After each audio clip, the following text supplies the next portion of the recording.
സ്വഹീഹുൽ ബുഖാരി ദർസ് 31 കിതാബുൽ ഈമാൻ സത്യവിശ്വാസം സംബന്ധിച്ച കിതാബ്. അടുത്ത അധ്യായം ബാബു അദാഉൽ ഖുമുസി മിനൽ ഈമാൻ. ഖുമുസ് എന്ന് പറഞ്ഞാൽ 1/5 എന്നാണ്. ഇവിടെ യുദ്ധാർജിത സ്വത്തുക്കൾ, അതായത് ഗനീമത്ത് മുതലുകൾ, അവയുടെ 1/5 വിതരണം ചെയ്യുന്നത് സംബന്ധിച്ച കാര്യമാണ് പറയുന്നത്. അത് നിശ്ചിത തോതിൽ വിതരണം ചെയ്യൽ, വീട്ടൽ, അത് ഈമാനിൽപ്പെട്ടതാണ് എന്നതാണ് അധ്യായത്തിന്റെ പേര്. ഗനീമത്ത് സ്വത്തിന്റെ ഖുമുസ് അഥവാ 1/5 വിതരണം സംബന്ധിച്ച് ഹദീസ് 53. حدثنا علي بن الجعد قال أخبرنا شعبة عن أبي جمرة قال كنت أقعد مع ابن عباس يجلسني على سريره فقال.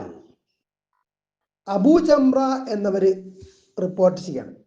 അദ്ദേഹം പറഞ്ഞു, കുന്തു അഖഉദു മഅ ഇബ്നു അബ്ബാസിൻ, ഞാൻ ഇബ്നു അബ്ബാസ് റളിയല്ലാഹു അൻഹുമ അവരുടെ കൂടെ ഇരിക്കുകയായിരുന്നു. യുജ്ലിസുനി അലാ സരീരിഹി, അദ്ദേഹത്തിന്റെ സരീർ, കട്ടിലിൽ എന്നെ ഇരുത്തിയിരിക്കുകയായിരുന്നു.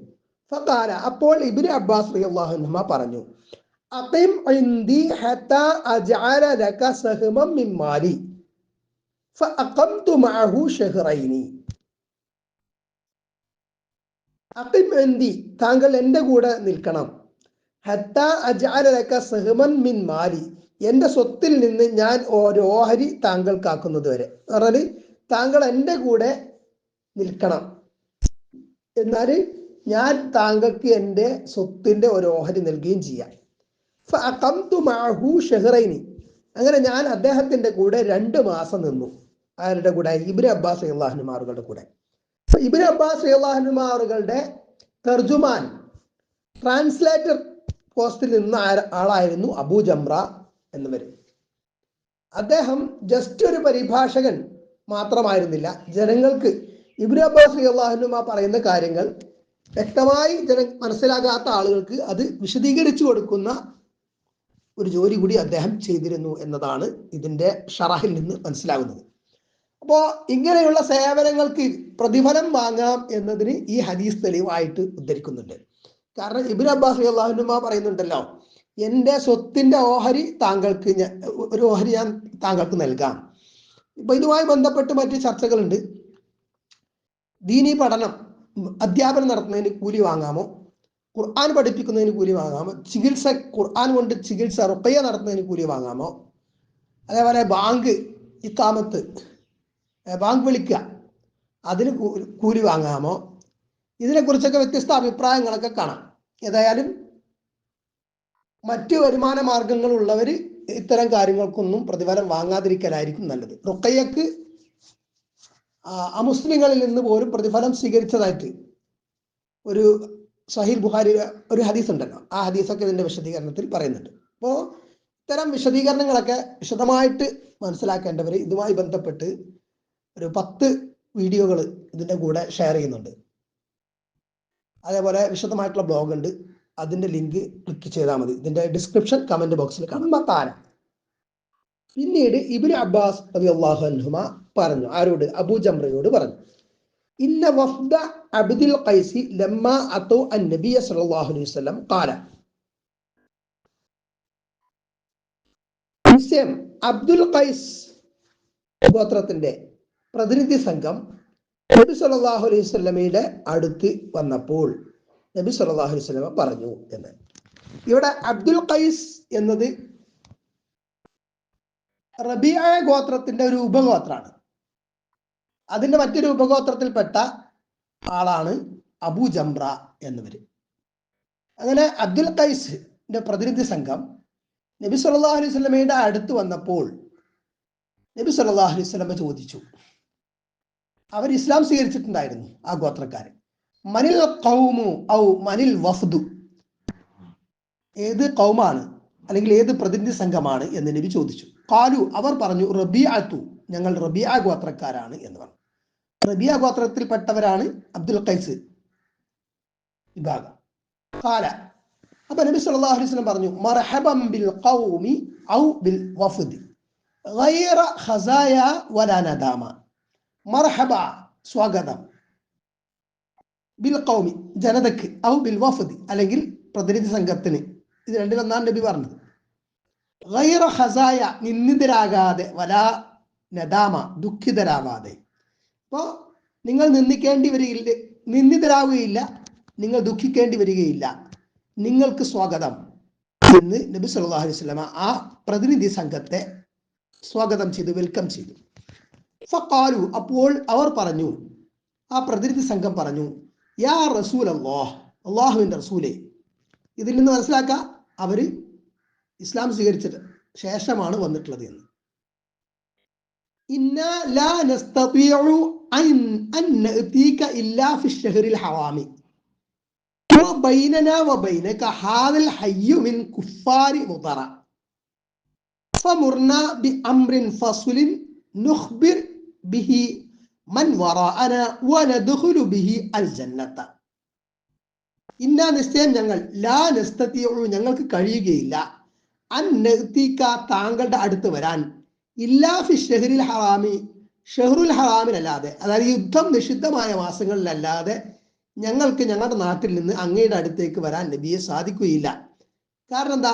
ബൈനന വ ബൈനക, താങ്കൾക്കും ഞങ്ങൾക്കും ഇടയിലുണ്ട് എന്ന് പറഞ്ഞാൽ വഴി മധ്യേ ഉണ്ട്, ഹാദൽ ഹയ്യു മിൻ കുഫാരി മുദറ, സത്യനിഷേധികളായ കാഫിറുകളായ മുദർ ഗോത്രത്തിന്റെ ആളുകളുണ്ട്, മുദർ ഗോത്രക്കാരുണ്ട്. അപ്പൊ അവര് ഞങ്ങളെ ആക്രമിക്കും. അപ്പൊ യുദ്ധം നിഷിദ്ധമായ മാസമാണെങ്കിൽ ആ ആക്രമണം ഉണ്ടാവില്ലല്ലോ. അതുകൊണ്ട് ആ യുദ്ധം നിഷിദ്ധമായ മാസങ്ങളിൽ മാത്രമേ ഞങ്ങൾക്ക് താങ്കളുടെ അടുത്ത് വരാൻ പറ്റൂ. താങ്കളുടെ അടുത്ത് എപ്പോഴൊന്നും ഞങ്ങൾക്ക് വരാൻ പറ്റൂല. അതുകൊണ്ട് ഫമുർന, അതിനാൽ ഞങ്ങളോട് താങ്കൾ കൽപ്പിക്കൂ, ബി അംറിൻ ഫസ്ലിൻ ഖണ്ഡിതമായ കൽപ്പന, നുഖ്ബിറു ബിഹി അത് ഞങ്ങൾക്ക് വിവരം അറിയിക്കാം, മൻ വറാഅന ഞങ്ങളുടെ പിറകിലുള്ളവർക്ക് എന്ന് പറഞ്ഞാൽ ഞങ്ങളുടെ നാട്ടിലുള്ള മറ്റാളുകൾക്കും ഞങ്ങൾക്ക് അറിയിക്കാം. ഞങ്ങൾ പ്രതിനിധി സംഘമാണല്ലോ. വനദ്ഖുലു ബിഹി അൽ ജന്ന, അങ്ങനെ ആ കാര്യങ്ങൾ ചെയ്തിട്ട് അത് അനുസരിച്ച് പ്രവർത്തിച്ചിട്ട് ഞങ്ങൾക്ക് സ്വർഗത്തിൽ പ്രവേശിക്കാനോ, അപ്പൊ ഞങ്ങൾക്ക് സ്വർഗപ്രവേശനത്തിന് ആവശ്യമായ കാര്യങ്ങൾ ഞങ്ങൾക്ക് പറഞ്ഞു തരണം എന്നാണ്. വസഅലൂഹു അനിൽ അഷ്ടിബത്തി, അവർ നബിയോട് അഷ്രിബത്ത് പാനീയങ്ങളെ കുറിച്ചും ചോദിച്ചു. എന്ന് പറഞ്ഞാൽ ഏതൊക്കെ പാനീയങ്ങളാണ് കുടിക്കാൻ പറ്റാത്തത് എന്ന തരത്തിലുള്ള കാര്യങ്ങളൊക്കെ ചോദിച്ചു. ഫഅമറഹും ബി അർബഇൻ വനഹാഹും അൻ അർബഇൻ. ഫഅമറഹും ബി അർബഇൻ, അപ്പൊ നബി സല്ലല്ലാഹു അലൈഹി വസല്ലം അവരോട് 4 കാര്യം കൽപ്പിച്ചു. വനഹാഹും അൻ അർബഇൻ, 4 കാര്യം നിരോധിക്കുകയും ചെയ്തു. അവർക്ക് എന്തൊക്കെയാണ് കൽപ്പിച്ചത്? അമറഹും ബിൽ ഈമാനി ബില്ലാഹി വഹ്ദഹ്, നബി സല്ലല്ലാഹു അലൈഹി വസല്ലം അവരോട് അള്ളാഹുവിൽ മാത്രം വിശ്വസിക്കണം എന്ന് പറഞ്ഞാൽ അള്ളാഹുവിന് മാത്രമേ ഇബാദത്ത് ചെയ്യാവൂ, അവൻ മാത്രമേ ഇലാഹുള്ളൂ, അവൻ മാത്രമേ ആരാധ്യനുള്ളൂ, അവനോട് മാത്രം ഇസ്തിഗ്ഹാസ നടത്തണം, അവനോട് മാത്രം ദുആ ചെയ്യണം എന്ന് അവരോട് കൽപ്പിച്ചു. ഖാല, അപ്പോ അവര് നബി സല്ലല്ലാഹു അലൈഹി വസല്ലം ചോദിച്ചു, അങ്ങനെ വിവരിച്ചുകൊണ്ട്, അതദുറൂന മൽ ഈമാനു ബില്ലാഹി വഹ്ദഹ്, അള്ളാഹുവിന് മാത്രം വിശ്വസിക്കുക എന്ന് പറഞ്ഞാൽ അതെന്താണെന്ന് നിങ്ങൾക്ക് അറിയുമോ? ഖാലു, അവർ പറഞ്ഞു, അല്ലാഹു വ റസൂലുഹു അഅലം, അല്ലാഹുവും റസൂലും കൂടുതൽ അറിവുള്ളവരാണ്, അല്ലെങ്കിൽ ഏറ്റവും അറിവുള്ളവരാണ്. ഷഹാദത്തു അൻ ലാ ഇലാഹ ഇല്ലല്ലാഹു വ അന്ന മുഹമ്മദൻ റസൂലുള്ളാഹി വ ഇഖാമുസ് സ്വലാത്തി വ ഈതാഉസ് സകാത്തി വ സിയാമു റമദാന വ അൻ തുഅതു മിനൽ മഗ്നമിൽ ഖുമുസ. അപ്പോൾ എന്തൊക്കെയാ പറഞ്ഞത്? അള്ളാഹുവിൽ വിശ്വസിക്കുക എന്ന് പറഞ്ഞതിന്റെ അനുബന്ധമായിട്ടുള്ള കാര്യങ്ങളൊക്കെ പറയണം. ഷഹാദത്തു അൻ ലാ ഇലാഹ ഇല്ലല്ലാഹ്, അള്ളാഹു അല്ലാതെ ഒരു ഇലാഹുമില്ല, ഒരു ആരാധ്യനുമില്ല എന്ന സത്യസാക്ഷ്യം, അതാണ് ഒന്ന്. വ അന്ന മുഹമ്മദ റസൂൽ, അതിനോട് ചേർന്ന് മുഹമ്മദ് സല്ലല്ലാഹു അലൈഹി വസല്ലം അള്ളാഹുവിന്റെ റസൂലാണ് നിശ്ചയം എന്ന വിശ്വാസവും അത് അംഗീകരിക്കരുത്. ഒന്ന്. വ ഇഖാമുസ് സ്വലാഹ്, നിസ്കാരം നിലനിർത്തൽ, ഇഖാമത്ത് ചെയ്യൽ, എസ്റ്റാബ്ലിഷ് ചെയ്യൽ. വ ഈതാഉസ് സകാത്തി, സകാത്ത് കൊടുത്തു വീട്ടലും. വ സിയാമു റമദാന, റമദാൻ മാസം നോമ്പ് നോൽക്കലും. അപ്പൊ ഇപ്പൊ തന്നെ 4 4 കൽപ്പിച്ചു എന്ന് പറഞ്ഞാൽ 4 അല്ല, 5 വരുന്നുണ്ടല്ലോ. വ അൻ തുഅതു മിനൽ മഗ്നമി അൽ ഖുമുസ, അതോടൊപ്പം ചേർത്ത് പറഞ്ഞ കാര്യമാണ്, അത്തഫ് ചെയ്ത് പറഞ്ഞാണ് എന്ത്? നിങ്ങൾ ഗനീമത്ത് മുതലിൽ നിന്ന്, അതായത് യുദ്ധാർജിത സ്വത്തുക്കളിൽ നിന്ന് 1/5 നൽകലും. യുദ്ധാർജിത സ്വത്ത് എന്ന് പറഞ്ഞാൽ ഇസ്ലാമിന്റെ ശത്രുക്കളുമായി യുദ്ധം ഉണ്ടാകുമ്പോൾ ശത്രുക്കളുടെ അതിൽ വിജയം വരുമ്പോൾ ശത്രുക്കളുടെ സ്വത്തുക്കൾ പിടിച്ചു കിട്ടും. അതാണ് ഗനീമത്ത് മുതൽ എന്ന് പറയുന്നത്. അത് മുസ്ലിങ്ങൾക്ക് അനുഭവിക്കാനുള്ളതാണ്. യുദ്ധം ഉണ്ടാകുമ്പോഴാണല്ലോ വിഷയം വരുന്നത്. ഗനീമത്ത് മുതൽ. അപ്പൊ അങ്ങനെ പിടിക്കപ്പെടുന്ന യുദ്ധാർജിത സ്വത്തുക്കൾ അതിൽ 1/5 നിങ്ങൾ നൽകണം എന്ന് പറഞ്ഞാല് 4 യുദ്ധത്തിൽ പങ്കെടുത്ത പടയാളികൾക്കുള്ളതാണ്. 1/5 പ്രത്യേകമായിട്ട് മാറ്റിവെക്കണം. അതിന്റെ വിതരണം സംബന്ധിച്ച് സൂറത്തുൽ അംഫാൽ 41-ാമത്തെ ആയത്തിൽ വിശദമായിട്ട് പറയുന്നുണ്ട്. ആ ആയത്ത് ഇങ്ങനെയാണ്: വഅലമൂ അന്നമാ ഗനിംതും മിൻ ശൈഇൻ ഫഅന്ന ലില്ലാഹി ഖുമുസഹു വലിർറസൂലി വലിദിൽ ഖുർബാ വൽയതാമാ വൽമസാകീനി വബ്നിസ് സബീൽ. വഅലമൂ, നിങ്ങൾ അറിയണം, അന്നമാ ഗനിംതും, നിശ്ചയം നിങ്ങൾ യുദ്ധത്തിൽ ശത്രുക്കളുമായുള്ള യുദ്ധത്തിൽ ആർജിക്കുന്ന ഗനീമത്ത് മുതലുകൾ, മിൻ ഷൈഇൻ, വല്ലതിൽ നിന്നും എന്ന് പറഞ്ഞാൽ വല്ല സമ്പത്തും, ശത്രുക്കളിൽ നിന്ന് പിടിച്ചെടുക്കുന്ന ഗനീമത്ത് സ്വത്ത്, യുദ്ധാർജിത സ്വത്തുക്കൾ, അതിൽ ഫഅന്ന ലില്ലാഹി ഖുമുസഹു, അതിൽ അള്ളാഹുവിന് 1/5 വലിയ റസൂലി. ആ 1/5 ആർക്കൊക്കെ ഉണ്ട്? റസൂൽ സല്ലല്ലാഹു അലൈഹി വസല്ലമക്ക് ഉണ്ട്. വലിദിൽ ഖുർബാ, റസൂൽ സല്ലല്ലാഹു അലൈഹി വസല്ലമയുടെ ബന്ധുക്കൾക്കുണ്ട്. വൽയതാമ, യതീമുകൾക്കുണ്ട്. വൽ മസാകീൻ, പാവപ്പെട്ടവർക്കുണ്ട്. വബ്നിസ് സബീൽ, നാടും വീടും വിട്ട് വന്ന് വഴിയാധാരമായ യാത്രക്കാർ അല്ലെങ്കിൽ വഴിപോക്കർക്ക് ഉണ്ട്. വിശദീകരണത്തിൽ അങ്ങനെ കാണുന്നത്. അപ്പൊ ഈ 1/5 വിതരണം, ഇപ്പൊ യുദ്ധത്തില് ശത്രുക്കളിൽ നിന്ന് ഗനീമത്ത് മുതൽ പിടിച്ചെടുത്താൽ അതിൽ 4 പടയാളികൾക്കുള്ളതാണ്. ആ യുദ്ധത്തിൽ പങ്കെടുത്ത യോദ്ധാക്കൾക്കുള്ളതാണ്. ബാക്കി വരുന്ന 1/5, ആ 1/5 അതിനെ വീണ്ടും 5 പകുക്കണം. അതിൽ ഒരു ഓഹരി അള്ളാഹുവിനും റസൂലിനും ഉള്ളതാണ്. അള്ളാഹുവിനും റസൂലിനാണ്. അള്ളാഹുവിന് സ്വത്തിന്റെ ആവശ്യമില്ല.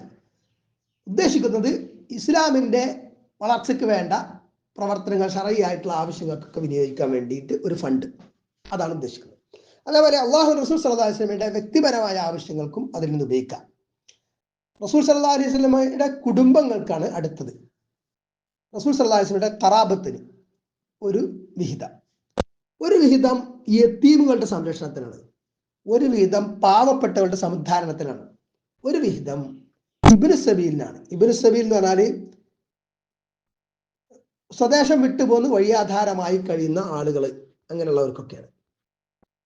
റസൂൽ സല്ലല്ലാഹു അലൈഹി വസല്ലമക്കും റസൂൽ സല്ലല്ലാഹു അലൈഹി വസല്ലമയുടെ ബന്ധുക്കൾക്കും സക്കാത്ത് മുതലിൽ നിന്ന് എടുക്കാൻ പാടില്ല എന്ന് നിയമമുണ്ട്. അതും ഇതോടൊപ്പം മനസ്സിലാക്കണം. ഗനീമത്ത് സ്വത്തിൽ നിന്ന് അവർക്ക് ഉപയോഗിക്കാം.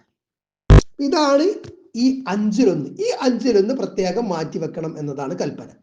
അതാണ് ഈ ഹദീസിൽ പറയുന്നത്. ഈ ഹദീസിന്റെ ബാബിന്റെ പേര് തന്നെ അദാഉൽ ഖുമുസി മിനൽ ഈമാൻ എന്നാണ്. ഖുമുസ് 5/1 വീട്ടൽ, അത് ഈമാനിന്റെ ഭാഗമാണ് എന്ന്. ഇവിടെ എന്തുകൊണ്ടാണ് ഈ ബാബിൽ ഇത് ഈമാനിൽ ഉൾപ്പെടുത്തി പറഞ്ഞത്? ഈമാനിനെ കുറിച്ച് പറഞ്ഞപ്പം അതിനോട് ചേർത്ത് 5/1 കൊടുക്കൽ കൂടി ചേർത്ത് പറഞ്ഞു എന്നതാണ്. നബി സല്ലല്ലാഹു അലൈഹി വസല്ലമ അവർക്ക് 4 കാര്യങ്ങൾ നിരോധിക്കുകയും ചെയ്തു. എന്തൊക്കെയാണ് നിരോധിച്ചത്? അനിൽ ഹന്തമി വദ്ദുബാഇ വന്നഖീരി വൽമുസഫത്തി.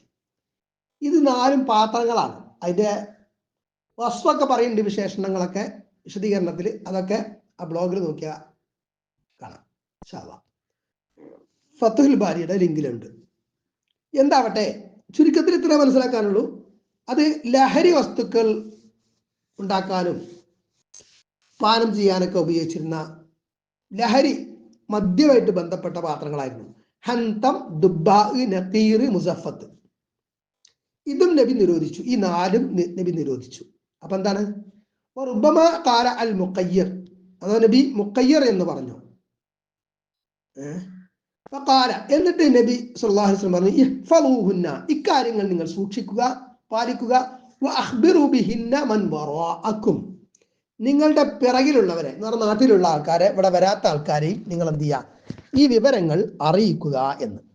അപ്പൊ ഇവിടെ മനസ്സിലാക്കേണ്ടത്, ലഹരിക്ക് ഉപയോഗിക്കുന്ന പാത്രങ്ങൾ, അത് സൂക്ഷിക്കുന്ന പാത്രമാവട്ടെ, അത് ഉണ്ടാക്കുന്ന പാത്രമാവട്ടെ, അത് പാനം ചെയ്യുന്ന പാത്രങ്ങളാകട്ടെ, ഇതൊക്കെ നിരോധിച്ചു എന്ന് പറഞ്ഞാൽ ആ ലഹരി നിരോധിച്ചു.